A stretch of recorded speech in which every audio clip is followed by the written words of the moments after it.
Salam Rahayu. Kita jumpa lagi pada cerita pewayangan saya di hari ini. Hari ini saya masih ingin bercerita seputar Bisma, tokoh jagoan Hastinapura, putra sang bidadari Ganga dengan Prabu Santanu yang berasal dari dinasti Kuru serta Hasti. Untuk soal sebutan kedinastian Kuru dan Hasti ini, lain waktu akan saya uraikan secara detail sembari menelusuri jejak leluhur Bisma dari jalur sang ayah yaitu Santanu. Ketika usia Bisma 36 tahun, dia punya adik tiri dua, yaitu Citrangada dan Wicitrawirya. Citrangada sang adik yang baru menjabat sebagai Raja Hastinapura beberapa tahun, keburu wafat karena bertarung dengan Gandharwa di lapangan Kurusetra. Akhirnya Wicitrawirya, adiknya, menggantikan posisinya sebagai raja. Tapi karena usia Wicitrawirya adiknya tergolong masih muda dan masih mentah menghadapi persekongkolan atau tipu daya politik dalam pemerintahan kerajaannya, maka Bisma mewakilinya untuk memerintah Hastinapura. Jadilah Bisma raja tanpa gelar. Dalam hal menata negara, Bisma sangat piawai sebab dia menguasai ilmu pengetahuan pengelolaan pemerintahan dari Dewa Brihaspati, sehingga di tangannya si Bisma, Hastinapura menjadi negeri yang damai dan perekonomiannya berkembang baik, pembangunan infrastrukturnya di mana-mana dan pertanian pun menjadi maju. Beberapa tahun yang lalu, ibu tirinya, Setyowati, tiba-tiba banyak mengeluh mengenai status Wicitrawirya yang masih jomblo dan belum memberikan keturunan. Nah, lalu Bisma kepikiran untuk mencarikan jodoh baginya. Kebetulan, Bisma memperoleh informasi bahwa kerajaan Kasi, tetangga dan sahabat lama dari kerajaan Hastinapura, akan mengadakan sayembara Perjaka Idola. Loh, keren kan? Perjaka Idola dengan juri sang putri kembar tiga, yaitu Amba, Ambika, dan Ambalika, yang parasnya cantik kinclong-kinclong. Mendengar info bahwa kerajaan Kasi akan menyelenggarakan sayembara Perjaka Idola, Bisma rada tersinggung, sebab sudah menjadi tradisi bahwa putri-putri dari kerajaan Kasi selalu dijodohkan dengan putra-putra dari kerajaan Hastinapura. Loh, iki kok disayembarakan segala, wah terundulu batin Bisma. Lalu Bisma memutuskan untuk mendatangi kerajaan Kasi terkait sayembara Perjaka Idola itu. Ceritanya, acara sayembara itu berlangsung meriah. Sesekali muncul celutukan-celutukan warga penonton yang bikin tertawa, manakala ada peserta yang usianya sudah lanjut, rambutnya putih gitu, atau yang datang dengan berbusana dan bermake up aneh-aneh gitu. Bisma datang kesiangan di tempat sayembara sehingga tidak mengetahui jika Amba, satu dari putri sang Raja Kasi, telah memilih Prabu Salya sebagai idolanya dengan cara mengalungkan untaian bunga di leher Salya. Dengan demikian, Salya punya hak untuk mengawini Amba.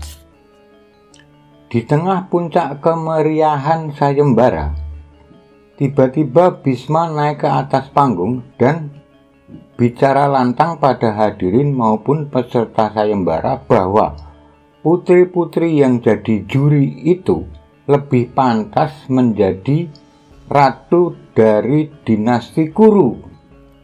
Jadi jelas ya, ketiga putri itu lebih cocok jadi ratu untuk dinasti Kuru. Nah, saya akan membawa mereka. Kalau ada yang tidak setuju dengan sikap saya, silahkan kalian ambil dengan cara jantan, yaitu berkelahi dengan saya. Kalau menang, silahkan bawa mereka. Tentu saja Raja Kasih tersinggung dan mohon peserta sayembara untuk membebaskan putri-putrinya yang sudah berada di kereta kencana Bisma. Peserta sayembara menyambut antusias permohonan Raja Kasih. Satu persatu mereka mengejar Bisma dan menyerang. Tetapi sebelum menyerang, Bisma yang sudah berada di atas kereta meluncurkan anak-anak panahnya sehingga para peserta yang menyerang terkena anak panah Bisma. Ada yang terkena pahanya, ada yang terkena bahunya, dan ada juga yang terkena lengannya. Tiba-tiba muncul Prabu Salya dengan kereta perangnya yang langsung melesatkan anak panahnya. Satu di antara anak panahnya bisa menyerempet lengan kiri Bisma, dan lengan Bisma terluka sebab terlihat lengan baju yang putih robek dan berwarna merah. Betapa bangganya Salya karena dia bisa melukai Bisma. Tapi dia tidak paham kalau akibat dia melukai lengan Bisma, menyulut amuk Bisma. Dalam situasi amarah yang mulai bergejolak, Bisma tiba-tiba teringat cerita bapaknya Santanu yang pernah mengalahkan Narasoma, yaitu nama Resi Salya di masa muda. Cara mengalahkan Aji Cakrabirawa itu sederhana. Kita harus tidak emosi. Kita harus sabar dan berbicara dalam intonasi yang halus, kata Prabu Santanu pada Bisma waktu itu. Bisma segera melompat ke tanah, menghampiri kereta kuda Salya, dan mengucapkan maaf karena telah menyinggung perasaannya. Begitu mendengar ucapan Bisma, tiba-tiba Prabu Salya tampak tak berdaya, tak bertenaga, lemas. Wajahnya menunduk. Dan pada timing itulah Bisma secara tiba-tiba membunuh kuda-kuda dan kusir kereta Salya dengan gadanya. Tapi lalu segera dia menghadap ke Prabu Salya lagi lalu memohon maaf lagi. Saya mohon maaf, kuda-kuda dan kusir Anda harus saya lumpuhkan agar kita bisa bicara lebih panjang, katanya. Tiba-tiba Prabu Salya terperdaya lagi oleh ucapan Bisma yang meminta maaf itu. Dia kemudian lemas lagi, tertunduk lagi. Begitu melihat kelembekan Prabu Salya, segera Bisma menyerang Salya dengan gadanya, menghantam kereta Salya, brak-brak 2 kali hancur. Untung Prabu Salya bisa menghindar. Melihat keberingasan Bisma itu, Prabu Salya menjadi shock. Dia segera bersimpuh ke tanah untuk menyelamatkan diri dan mohon ampun kepada Bisma. Mohon maaf, mohon ampun pangeran. Saya tidak paham dengan tradisi kerajaan Anda dan Kasih. Mohon maaf, kata Salya terbata-bata. Bisma menatap tajam Salya sambil memanggul gada, lalu mendekati Salya, lalu berkata lembut, saya bisa memaafkan. Segeralah pulang, ucap Bisma pendek dan tenang. Ketika Salya melangkahkan kaki di hidungan ke-7, tiba-tiba Bisma membentangkan gendewanya dan bus! Satu anak panah melesat dan tepat jatuh di depan kanan kaki Prabu Salya. Tentu saja Prabu Salya kaget. Dia berhenti, lalu menengok ke belakang dan mendengar Bisma berucap, maafkan juga kesalahan saya, Prabu. Salya lalu membalikkan badan, membungkuk badan 2 kali sembari mengadupkan tangannya di dada, kemudian berkata, saya yang bersalah, Anda tidak bersalah, Bisma, kata Salya. Dia lalu membalikkan badan lagi, lalu berlari diikuti pendukung-pendukungnya yang terpuruk di tanah oleh Bisma tadi. Bisma tersenyum melihat kejadian itu, lalu dia melompat ke atas kereta kencananya, kemudian dia menyembunyikan cemetinya, cetar gitu, lalu berucap.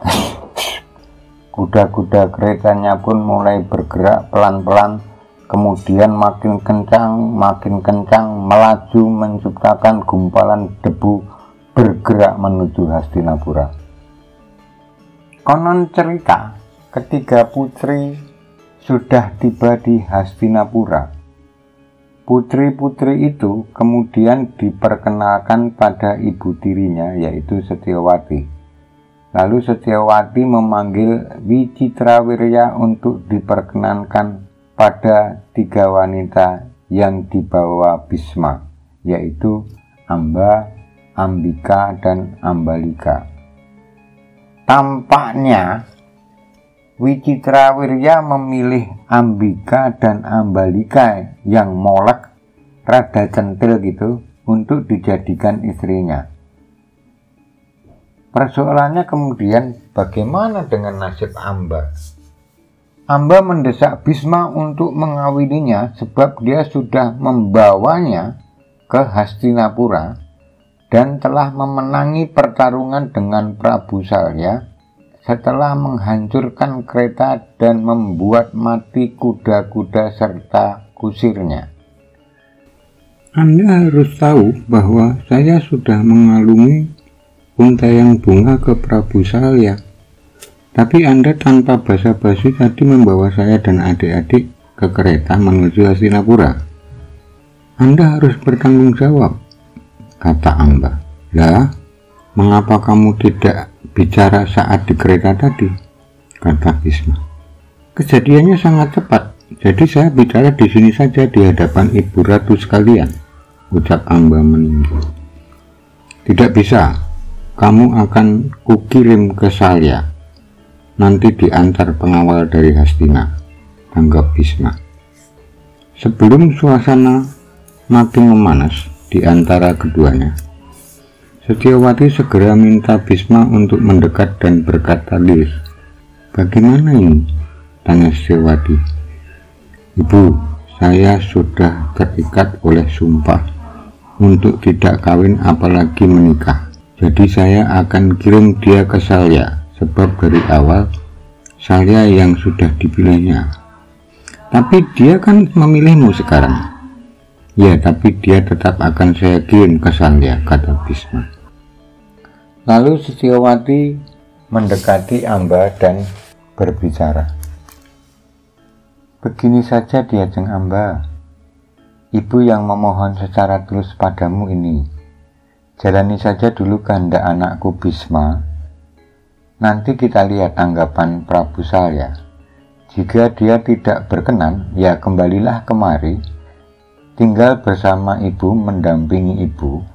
Tapi jika Prabu Salya berkenan, ya silahkan segera menikah dengannya dengan tetap menjaga silaturahmi persaudaraan dengan kami, kata Setyawati.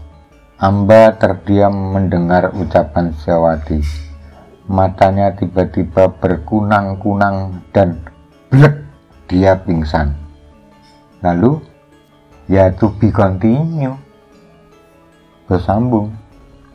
Nanti saya akan teruskan pada konten yang lain yang berhubungan dengan cerita ini. Demikian cerita saya pada hari ini. Sampai bertemu lagi pada cerita-cerita saya di kemudian hari. Salam Rahayu.